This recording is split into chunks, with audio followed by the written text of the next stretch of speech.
Thanksgiving week begins. The lake effect of snows have ended, and the weather across most of the United States is on the calm side as we look ahead to this holiday week. We may have a weekend storm system to deal with in some form or another, and the long range outlook, which looks to go a bit warm for a short time, and then could the bottom fall out? Well, we will tell you all about it.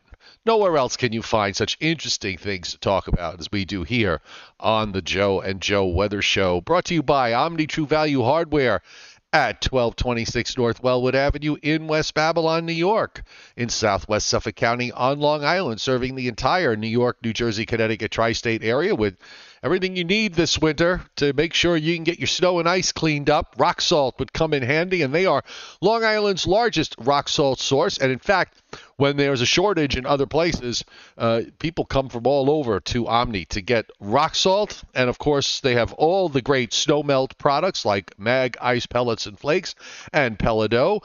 And also, who wouldn't want a nice, this is a good Christmas gift, a 30-inch snow blower to get you through the winter. And of course, any other things like batteries, flashlights, shovels, scrapers, etc., etc. 631-756-1125. Nowhere can you find better prices than at Omni, and the website is OmniTrueValue.com. Joe. Ooh, I forgot to do this. Hang on. It's usually the first thing I do. I got started talking to you, and I forgot to move you into position. And there you go. There he is, nice and centered on the camera. He's looking good. So the lake effect is done. I was watching the local Fox News affiliate here, and they had a live shot from a reporter up there who I thought this was so funny. Apparently this family drove up to Erie County because they had a wedding last Saturday to go to. So they drove in their RV to Erie County, and of course the gentleman says, "Well, we didn't think it was going to be that bad." Where do people get this? Do they, you could tell them that there's good. They'll complain if you under forecast, and then they complain that when you over forecast. But here was an instance where, and really big kudos to NWS in Buffalo who put that winter storm watch up on that Monday night. And remember, I asked you to look up to see what they were saying on their FP3. Putting up a winter storm watch 3 days ahead of time for a lake effect snow event. I mean, this was probably one of the best forecasted snow events, however localized it was there, that I could, that I certainly could remember. I came to the conclusion a long time ago, Joe. People will ask you what you think the weather's going to be, and you will tell them. And they only hear they only hear what they want to hear. B, they've already decided what kind of weather they want, and they are just going to keep badgering you until you tell them that's what's going to happen. Yeah, well, it's a no-win. I forgot who said it, but anyone who does get into this field, you have to have a tough skin to be in this business because there's always criticism. Somebody is always waiting around the corner to look at what you just posted and criticize. So very few compliments in this field. You always, as I've always said, you can get it right 95% of the time. Nobody will say anything. Get it wrong 5% of the time, or get one specific forecast wrong, and they're all over you. So, but yes, kudos to NWS Buffalo, because that was a hell of a forecast that they put out at the beginning of last week. I mean, to use words that the kind of words that they used to, and it wasn't to frighten anybody, but they went as high as they could go on the scale of alerts. I mean, it's, they said that this was going to be a crippling dangerous, paralyzing snowstorm more than 3 days in advance. What more could you possibly have asked for them? And what more could have happened during the event? And of course, there's always people out there who believe, well, the weatherman doesn't know anything or the weather person doesn't know anything. No big deal. They're playing it up. They're playing it up. And there you go. That's probably what went through the mind of that guy who said, I didn't think it was going to be this bad. So what are you going to do? Now, the next issue, possibly the next issue, is whether they get any rain this weekend up in that part of New York State. Now, it's different when you have snow cover over a really large area. Say if there was deep snow cover in the Northeast and Mid-Atlantic states, and then you get a big soaking rainstorm, which has happened a number of times over the course of our many years doing this. This is more of a localized situation if they wind up with some rain. But I would hope that it would just be, if they do get some rain, that it's not anything of size, because then those local areas that got hammered with all that snow, and it wasn't a powdery snow either, it was a pretty wet snow that fell.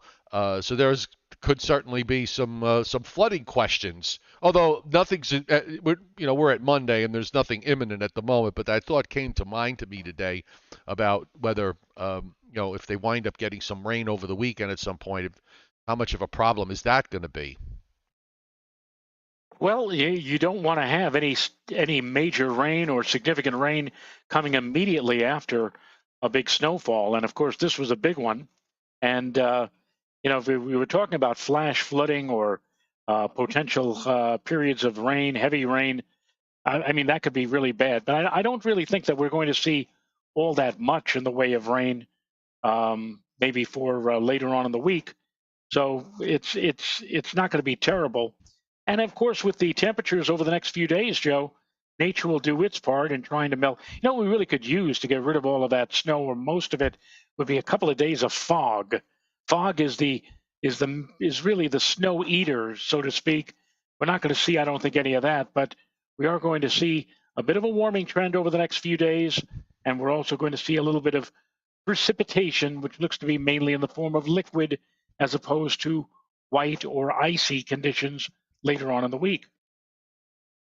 Good evening to everybody on the chat board. Welcome, and welcome to those of you who are watching the Joe and Joe show, lurking in the background perhaps, or maybe this is your first time watching us. We are on most nights, Monday through Thursday at 7:35 p.m. and on Sundays at 11 a.m. However, Joe, this is going to be a holiday week with Thanksgiving, so being that it looks like it's going to be mostly quiet, I think we're going to have a show tomorrow night, and then we will take Wednesday, Thursday, Friday, and Saturday off, get a nice 4-day stretch of off time, and then come back on Sunday.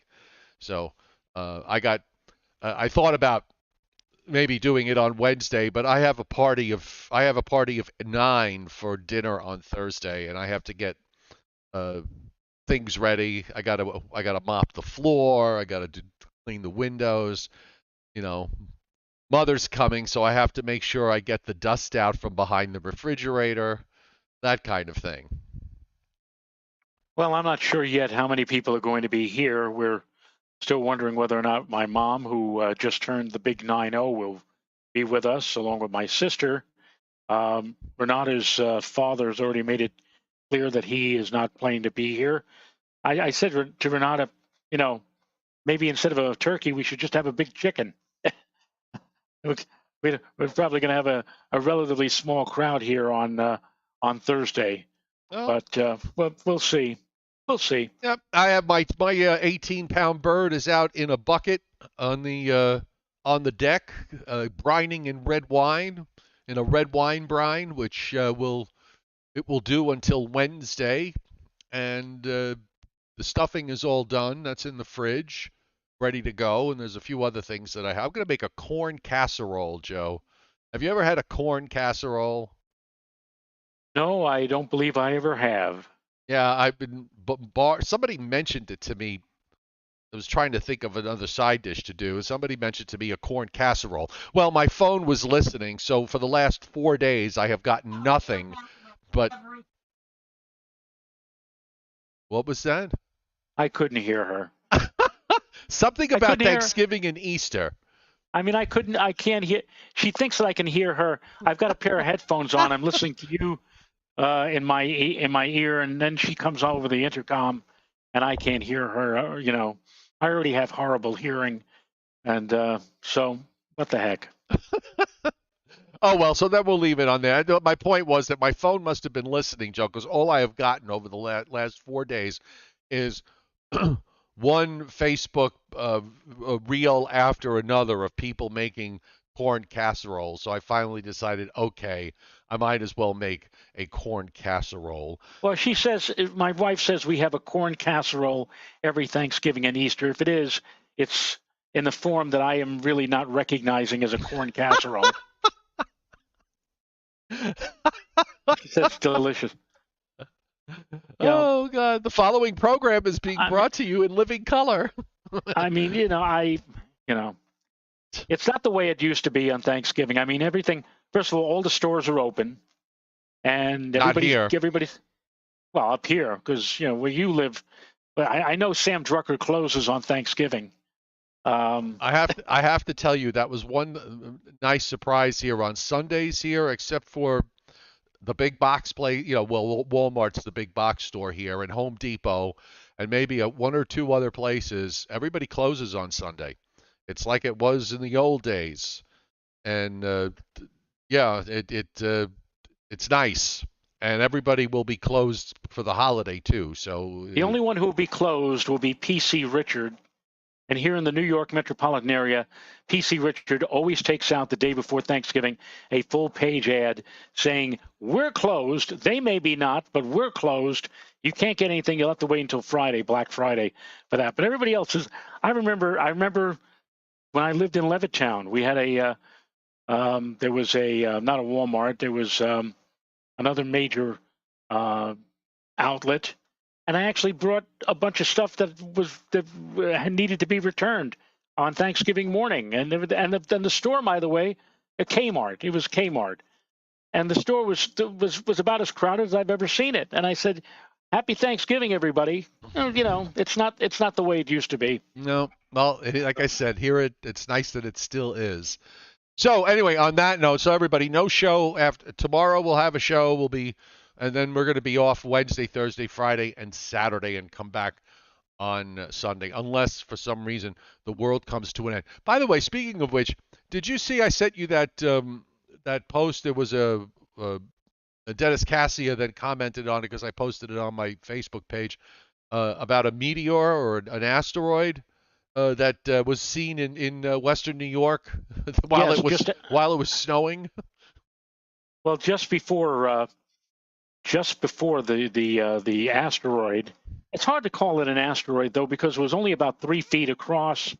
I mean, we have a couple of meteorites at the Museum of Natural History here in New York that are as large or maybe even bigger and heavier than that. But they sighted this out in space a few hours before it was to enter the atmosphere. And it was going to enter the atmosphere somewhere over western New York or southern Ontario. And yeah, there were reports, Joe, not in Buffalo because they couldn't see it because of all the snowfall, but in Toronto proper, I mean, there was a view of it as it passed by behind the CN Tower, the largest freestanding structure in North America, or at least one of the largest. And you sent me, as I did see it, a Twitter with a report of that same bright. And I'm saying to myself, why? Why couldn't it be a couple of hours earlier when Dennis and myself and many of us were outside looking for a few bright members of the Leonid meteor shower? It was a cold night Friday night, and after being out for about an hour, I just said, I've had it at 1:30 a.m.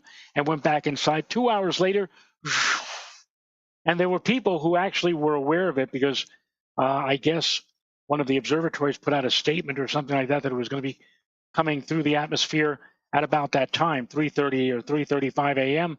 And they were at the ready and saw it or photographed it. But as far as I was concerned, and Dennis was concerned, and a lot of other people are concerned, we were looking at the Inside the Eyelid show at 3:30 in the morning on Saturday morning when this came by. All right, Thomas Eddy is a tip jar hitter tonight, hitting Super Chat. Thank you, Thomas, and have a wonderful Thanksgiving Day holiday. Make the whole week a holiday. Thanksgiving, I really do enjoy because it's food and family, depending on who the family is, but it's food and family, and that's really it. There's not really a whole lot of pressure other than that. So on that note, let's go to the U.S. Satellite loop. Get myself out of the screen here so you guys can all see what in the name of God is he talking about. And we really have a fairly, there's a lot of clouds around in different spots, but there are no major storms anywhere in the United States. Much of what's going on precipitation-wise is relatively limited, and it's on the light side. The lake effect is all done. The east is fairly quiet. There's some clouds over Florida, central and south Florida. There's clouds with a little precip in parts of East Texas, streaming up into Louisiana. And we've got a weather front in the upper left. You could see a storm off the Pacific Northwest coast that's pushing a front onto the coast now. So other than that, most of the country is quiet. So folks traveling, it looks like you're going to have if you're going to have delays, they're not going to they're not going to be weather related. No, and I'm kind of scratching my head because I just out of curiosity, I wanted to see what the National Weather Service was calling for this upcoming Thanksgiving weekend. Joe, I'm amazed. Both New York and also Albany calling for mainly dry conditions this weekend. I don't understand how that is. I would have at least mentioned some shower activity on Saturday and some rain on Sunday, but basically those forecasts are proclaiming that at least Saturday will be dry, maybe a couple of showers on Sunday. And from what I see, it's going to be a rather potent system. Both the European and the GFS seem to be in the same camp with a possible significant storm moving through the northeastern United States for the latter part of the upcoming weekend. I don't know how you feel about that, but I did mention both Saturday and Sunday, some precipitation, some scattered showers on Saturday, and more rain for Sunday. Yeah, I mean the wrapped up animal lows are not there like they were yesterday. We're gonna get I think we're gonna get some rain out of it. I just think that there's been both models have been horribly volatile. They're 1 minute, gone the next. It appears that this thing is coming out. This next system is actually going to come out in two pieces, from what I could gather. One piece, actually, there's a piece that's going to go off the southeast coast Tuesday night and Wednesday. That's not even an issue.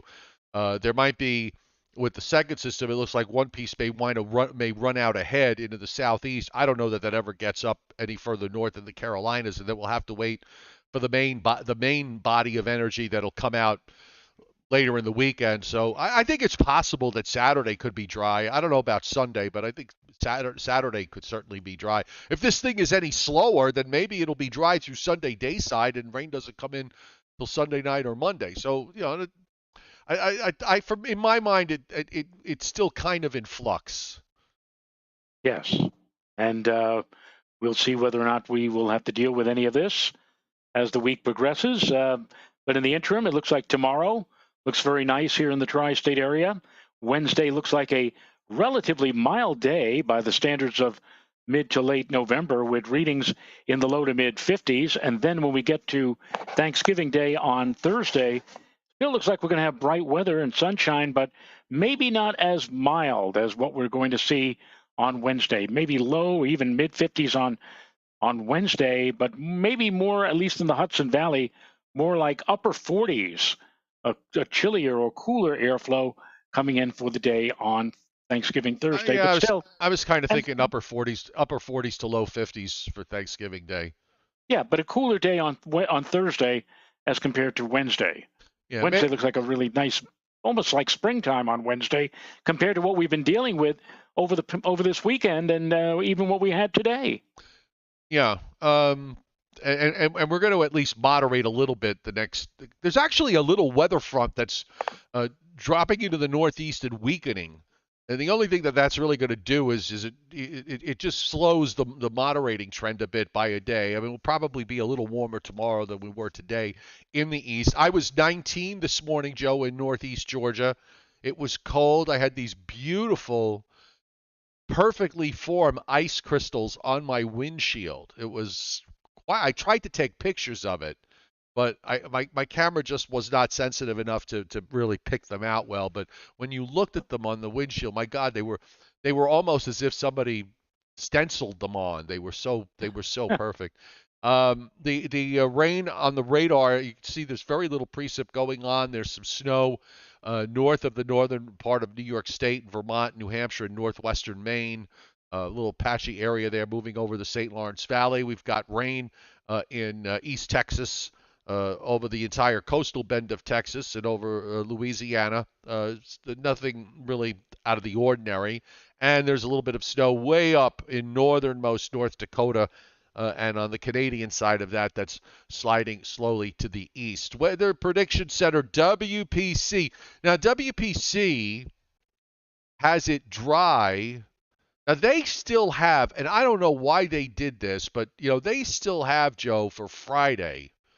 I go to day 3 is Wednesday night into Thursday night, and you can see it's up and down the East Coast. It's pretty much quiet, very little in terms of precip over Florida. That's less than a tenth of an inch, half an inch to an inch or so in East Texas, in the western Gulf, the lower Mississippi Valley, getting a little bit more rain, but much of the country very dry. But day 4, which is Friday to Saturday, they've got a tenth to a quarter of an inch. Up to Long Island, and up the Hudson Valley to Albany, back up all the way to Watertown. That's the northern flank of this. I don't know, Joe. There's another little weak front that's going to come by and kind of just drop southward from eastern Canada. That's not going to really do very much. I'm not sure what they're. I know this was based more on the earlier guidance, but if I was looking at the stuff that was out today, I'd be hard pressed to put any precip in on Friday. Well, I did mention some precipitation. I did mention some shower activity for Friday, mainly later, I think, and even some into Saturday and Sunday as well. It's kind of I don't understand really why, as we continue to close in on the Thanksgiving holiday weekend, why the models are still in a state of flux, as you say, Joe. Yeah, that's actually been quite shocking to me to see these radical changes from not only from run to run on one particular model, but on the GFS and the European are both doing it. It's there one minute, it's gone the next, and then it's back, and then it's back in a different way, and then it's gone again. It's just really strange that the model is having such a really difficult time picking out what's going on. I'm kind of mind boggled over it, but I don't know if anybody really has the answer to this. By the way, they have this rain on Saturday, so this would be for Friday night into Saturday at night, and they've got a quarter to a half an inch, northern New Jersey, New York City, north and east, less to the southwest, and they got a half inch plus in New England. Then there's this sort of gap down the central and southern Appalachians where there's rain, but it's on the light, very light amounts. Then it picks up again when you get to the lower Mississippi Valley, and then on the next day, which is Saturday night into Sunday night, they've got a quarter to a half in southern New Jersey down into Virginia, also from Indiana east into western Pennsylvania, but showing less than a quarter of an inch everywhere else up and down from New England, and then a little bit of leftover precip on day 7. So to me, that's left me confused also. And you look at the 7-day rainfall totals, they have every bit of 3/4 of an inch to an inch from Maine down to the mid-Atlantic states. They've got bigger amounts across the deep south, where we're talking about 1.5 to 3 inch amounts in some places from western North Carolina, southwestern North Carolina, south and west down into Louisiana and East Texas, and then also some heavy rains coming into the Pacific Northwest. I've just spent the last 3 days being utterly confused by everything that I've seen from respect to what the models were showing. And Tom Contino wants to know about the wind forecast for Thursday for the Macy's Parade. Quite frankly, Tom, with high pressure ridging from eastern Canada down across New England and into Pennsylvania and New York State, I mean, we're literally going to be right underneath an elongated dome of high pressure weather front that'll be located just to our north. I don't see much wind really at all. I mean, I think the winds will be kind of light, kind of variable, maybe 5-6 miles per hour. That certainly is not going to stop them from flying the big balloons along the parade route. So this will be and with high pressure, we should be looking at a goodly amount of sunshine. And the front that I speak of will probably have some cooler air behind it, which is why I think that Thursday is going to be a bit cooler than what we're going to be looking at on Wednesday. And that front doesn't even make it through until probably sometime around mid or late morning. It may possibly get or be close to 50 before noontime on Thursday, before that front does finally push on through our area. So really, if you're looking for fine weather for Thanksgiving, the place to be is in this part of the country, the Northeast, where we'll have a lot of sunshine, maybe a couple of thin high clouds, light winds, and temperatures, again, as Joe and I were talking about, either somewhere in the low 50s or upper 40s on Thursday afternoon. As a matter of fact, I'm just running through the European. So right here tonight, there's a weak front that's going by, very weak, and then that doesn't produce anything other than the fact that it just slows the moderating trend down a bit. We've got a nice high in West Virginia for tomorrow and for Wednesday. I thought Wednesday we probably could see low and maybe even middle 50s. As you go further south in southern Pennsylvania, southern New Jersey, could see maybe middle 50s and down into Maryland and Delaware. And then on Wednesday night into Thursday, there's a new high that builds from James Bay and then moves down toward New England. And you're right. There's going to be a bit more of a northeast wind, not a screaming wind, but there's probably just enough cool air at low levels to bleed down on Thursday to keep temperatures in check. And I think you're probably upper 40s to low 50s for highs would be is a reasonable forecast here.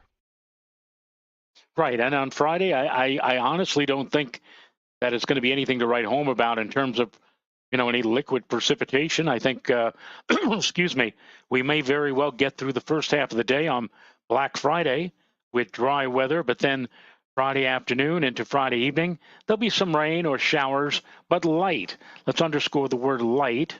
And as far as the weekend is concerned, well, Saturday may turn out to be dry.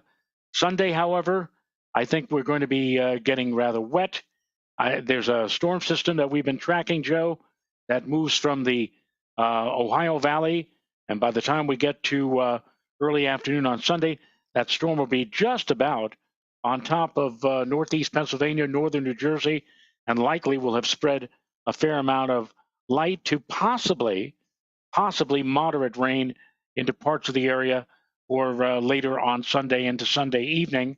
So again, if you're doing any traveling this weekend, unfortunately, it looks like the day when many people will be heading back home from grandma's house on Sunday may be rather unsettled. But keep your fingers crossed. We just might see some nice weather for Saturday. I think some dry weather. I think Saturday from the Great Lakes to the Mid-Atlantic looks fine. The low, what's happening is that if you look down across the Gulf states, there's actually one piece of this breaks off and moves into Georgia and off the South Carolina coast. There's a little low there off the South Carolina coast that goes straight east. The main energy is still back in Texas, and that's what finally lifts up to the northeast. You've got a low that goes up into western Illinois. There's another low on the southern end of that front in the central North Carolina. So it's sort of this big arm that's lifting up and around, and eventually a new low center will form on the European. It actually forms it right along the coast of New Jersey there come Sunday afternoon, and then it deepens it to an 82 low near Boston and gets down to a 76 low off the coast of Maine, just east of Yarmouth in Nova Scotia, by the time we get to Monday morning. And of course, by that time, everything is long done with. And there's not a whole lot of cold air behind it. Yeah, maybe enough to get it to keep it normal, or maybe a day or so where it goes below average. Another low is going to run to the Great Lakes next week. I've seen about a dozen runs in a row where the model's been taking a deep low from Colorado to the Western Lakes, and of course it'll be perfect with that. So there could be another system the middle of next week with a more important cold front, and perhaps something more important with regards to colder air trying to come in behind it. The GFS, the European and the GFS actually aren't that far apart today. I'll bring the GFS up, and then we'll do a little bit of long range. But you can see here for Friday, it's just a weak front that comes through on Friday with a couple of showers Friday afternoon, and then it goes out. Saturday looks good. There's your low. Goes up into the Ohio Valley. By Sunday morning, there's rain moving up into upstate New York and New England. The same idea here. The European and the GFS are finally on the same page. So maybe it's finally figured out how this is all going to play out, and won't change very much. Maybe you get a little snow up in Maine out of this late Sunday into Sunday night, because after all, it's Maine. It snows in Maine. Then that low goes out. Here comes the next low that goes to the Western Lakes, fairly deep up into eastern Canada, and cold air that tries to come in behind it. We'll have to look at the overall pattern, though, because I was very impressed today by what I saw. If we're going into December now in the long range, Joe, and we kind of, I'm going to roll back to where we are just back on Friday, and we had this, this amorphous, huge trough that, of course, set up the big snows, the lake effect snows. But more importantly was the fact that we've had this big ridge up in the Northeast Pacific and on up into northwestern Canada. As I said many times, that is a negative East Pacific Oscillation Signal, or EPO. And when that teleconnection is negative, it usually means that cold air spreads out over North America. Now, I've seen a couple of runs do this. We'll move through time. There's your system now for Saturday, that wrapped up cutoff low that's down in Texas that lifts up to the northeast. The trough in the east lifts out. We actually go into a bit of a flat ridge position here in the east for the first days of December. But take a look at up in the northwestern part of Canada. That big upper high comes right back. We're going to go once again, if this is right, after the first few days of December, Joe, we're going to go back to this, not only a negative East Pacific oscillation, but we're going to have a block that's the Scandinavian block is moving with the, moving up into Greenland. So this is a very, very cold look here that if it verifies, we're going to we're going to feel it. Yeah, well, I remember when it was very mild, if not downright balmy, in early November. And I had made the comment to Renata. I said, maybe we should be utilizing this warm period to go and put our Christmas decorations up now while it's nice and warm and in the 60s and even the 70s. And, well, yeah, you have to do it now. And, of course, naturally, it has now turned very cold. We've had some gusty winds out there as well. And from what I see, just as what you posted, Joe, it looks like it's going to turn. We might actually get a couple of days, either at the very end of November or the beginning of December, where it will be tolerable or reasonable to be out for any length of time to wrap those lights and climb 15-foot ladders and everything else. But then right after that, as you just pointed out, it's gonna turn cold once again with that upper disturbance parking itself over the northeastern United States, and so yeah, it looks like it's going to be rather chilly in the coming days and weeks ahead. Yep. David Fuller hitting super chat. Thank you, David. He said he bought himself a lightning detector, the AccuRite brand off Amazon. I hope it actually works. I hope it works too. And yes, thank you. And you have a happy Thanksgiving as well. The chairman, Scott Briller, who has not been feeling himself well lately, with a bit of a fever and, one of those wintertime viruses that you get, non-COVID. But he's recovering, and he did send a Briller Jeopardy tonight. So we can all participate, folks on the chat board, so get ready. So here we go. What is the average snowfall for November for the following cities? Okay. Didn't we do this? No, this is a new one. Average snowfall for November of cities? I thought we did this already. Well, these are other cities. Oh, all right. Okay. So these are average snowfalls for the month of November. Okay. And we'll do 5 tonight, and we'll save 5 for tomorrow. So the first one is Denver, Colorado. Denver, Colorado is our first contestant tonight. What say you, Mr. Rayo? Denver, Colorado? Mm-hmm. The mile-high city? Mm-hmm. The city that just a couple of years ago had something like 15 inches of snow in September? Yep, that's the one. How do I know? I don't live in... No, I'm only kidding. I'll say... I'm looking at my dog. I have a calendar with my Yorkie on it, and so whenever I need some help, I always stare at him at Comet. Does he look so happy, Joe? He does. I had a very happy dog. That's all right. Now that I've stalled long enough, how about 6 inches? A half 6 a foot. inches. But for the whole month of November Mm-hmm. in Denver, Yeah. that's what I say, 6 inches. All right. Well, I'm going to highlight those that came the closest. Joe Lopresti, Tom Contino, and there was another one. Where is he? Where'd he go? Tom Contino, Joe Lopresti, Chris O'Shaughnessy, and they all said 8 inches. And the answer is 7.3. Well, I didn't get so far. In fact, if you use Price is Right rules, I would have won because the others were 8 inches. Right, without going over. Yeah, but this is not Price is Right rules with that one. Oh. The next one is Buffalo. Buffalo, New York. What is Buffalo's average snowfall for the month of November?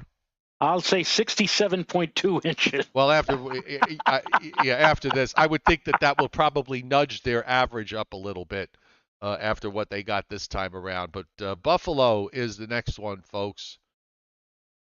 What possibly could they be getting in November in Buffalo? I will. The problem is you got to take into effect that lake effect, which is evident in some years and not evident in others. That's correct. You know what? I'm just going to say what I just said for Denver. I'm going to say 6 inches. Okay, everybody's going for these double-digit amounts, and you just kind of way off. Mark DeCara says 8 inches, and he is the closest, missing it by just 0.2. 7.8 inches is for Buffalo. Now, the next one is the Motor City, Detroit. I've been doing relatively well with the 6 inches haven't gotten it right on the nose, but have come fairly close. So I'm going to say 6 inches again. 6 inches, he says. And Jason Schaefer says 2 inches, and we will give a runner-up spot to Frank Riccio, who said 3 inches. It's not that high, folks. For Detroit, the answer is 2 inches even. 2 inches even. I wonder what Ann Arbor would be getting. I'm sure Ann Arbor is closer to the 6 than the 2. Well, but, you know, she may be busy though yeah. these days. She's probably hanging out. She's probably hanging out with her sister-in-law Ann Sambles. Sambles, yes.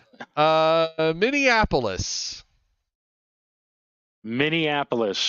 How about 4.5?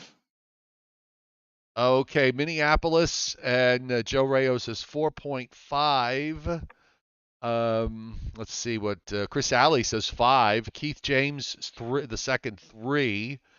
Joe Lopresti 5.5. Steve Lapointe getting closer at 6. Frank Riccio with 6. Tyler Fienga at 6.5, and same for Richard Ardent. Ardent. 6.5. And Tyler Fienga 6.5 is very, very close. 6.8 inches. 6.8 inches. And last but not least, we have New York City as measured at the Park Central. Oh, well, we had 6.5 inches 4 years ago in November, but usually November is a month where we don't have all that. I'm not going to say a trace, but I'll say 1.5 inches. 1.5. Leon Probitsky. Leon Probitsky tonight is hits it on the nose, Joe. Hits it on the nose. Half an inch. It used to be an inch at Central Park for the normals. If you go back years ago, they're using 30-year. I don't think using 30. I don't know if the average is a 30-year average, or is it over the long period of time. I can tell you this. So the number here is 0.5, which is probably, if you use a 30-year average, you would be correct. There are a few bigger snowstorms going back, 50, 60, 70 years ago. But when you do the math, Joe, it works out. I once went back and kind of just figured on the number of years going back to 1869, and I think it worked out that on average you get an accumulating snow in New York City in November once every 10 years. Okay? Which means that 9 out of 10 years you're not going to see a flake or an ice pellet. So that's why you can't really look. You can't. I actually, as a snow lover and someone like you've kind of looked at the way the weather's the weather evolves over the course of a season. I would think that if I were a snow lover, I would be encouraged by the kind of November we're seeing, if only because of the fact of what's been going on everywhere else, particularly in Western New York, because you don't get these mega events in years where the Northeast gets no snowfall. This is probably not going to be the last time that you're going to see, a big event in the winter that hasn't even started yet. Well, I'm thinking about it. I've seen major snowfalls in October, November, December, January, February, March, even April. They've only been 5 months where really you really don't expect to see much of any snow at all, and that's the stretch from May to September. It'll be the shock of my life if before I end my time here on this earth, if I ever see any kind of significant snowfall that actually covers the ground and sticks in any of those other months, May through September. I suppose it's possible. You have to have all of the right ingredients in place. They say that the year 1816 it snowed in every month in New England, but well, New England's a big place, so yeah. In July, was it on some mountaintop in Vermont? Was it on some mountaintop in New Hampshire or Maine? That to me would be the more relevant question. Joe Z on the chat board says there was a sizable snowstorm in the New York area, November 30, 1967. I don't seem to remember that. No, I don't remember that either. Well, they've been there, but you have to really go back in the calendar, particularly, say prior to 1950. There's a few of them peppered along the way. There's a 1-foot snowstorm that occurred. I think was it 38? Well, 38 had a snowy Thanksgiving. Yeah, it was about 6 inches or 5 inches here in New York. And incidentally, that snowstorm came only a few weeks after it hit 90 degrees for very late in the season in October. So sometimes weather can turn on a dime, and 38 was one of those years. Yep. All right, let's wrap it up for tonight. And we will see everybody tomorrow at 7:35 Eastern Time. Don't forget, we're going to take Wednesday, Thursday, Friday, and Saturday off. So tune in tomorrow for our pre-Thanksgiving show at 7:35. Otherwise, I'm having trouble putting sentences together tonight for some reason. Otherwise, everybody have a great night, and see you Tuesday.